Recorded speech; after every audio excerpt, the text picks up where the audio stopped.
পলিমালচিং পদ্ধতিতে সবজি চাষ করে উল্লেখযোগ্য সাফল্য অর্জন করছেন রাজ্যের উত্তর জেলার কৃষকরা। কৃষি ও কৃষক কল্যাণ দপ্তর থেকে পাচ্ছেন প্রয়োজনীয় সহায়তা। একটি প্রতিবেদন। উত্তর জেলার পানিসাগর কৃষি মহকুমার সহায়তায় পলি মালচিং পদ্ধতিতে সবজি চাষ করে সাফল্যের মুখ দেখছেন এলাকার কৃষকেরা। পানিসাগরের প্রগতিশীল কৃষক রত্নদীপ দাস জানান, আধুনিক এই পদ্ধতির ব্যবহার শুরু করার পর থেকে তার সবজির উৎপাদন অনেক বেড়েছে। বর্তমানে পলি মালচিং পদ্ধতিতে শসা, করলা, বরবটি ও উচ্ছে চাষ করে এখন পর্যন্ত প্রায় 1,70,000 টাকার সবজি বিক্রি করেছেন তিনি। আমি মালচিং ব্যবহার করে শসা চাষ করেছি, রামাস চাষ করেছি, পানিলাউ আছে, আর করলা আছে, উস্তা আছে। আমি বেশিরভাগ মালচিং দিয়ে ক্ষেত করি, আর আমাকে পানিসাগর এগ্রিকালচার থেকে পলি মালচিং দিয়ে আমাকে অনেক সাহায্য করা হয়েছে। একইভাবে পলি মালচিং পদ্ধতিতে শসা চাষ করে লাভবান হয়েছেন অপর প্রগতিশীল কৃষক রমেশ দেবনাথ।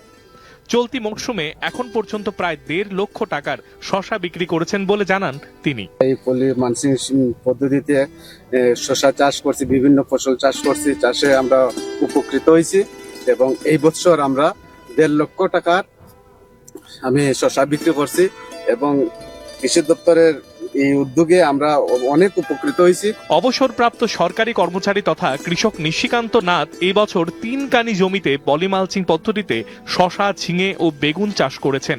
এখন পর্যন্ত তিনি প্রায় 4 লক্ষ থেকে 4.5 লক্ষ টাকার সবজি বিক্রি করেছেন।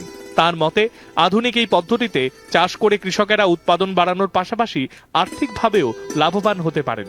অন্যান্য কৃষকদেরও এই পদ্ধতিতে সবজি চাষে এগিয়ে আসার আহ্বান জানান তিনি।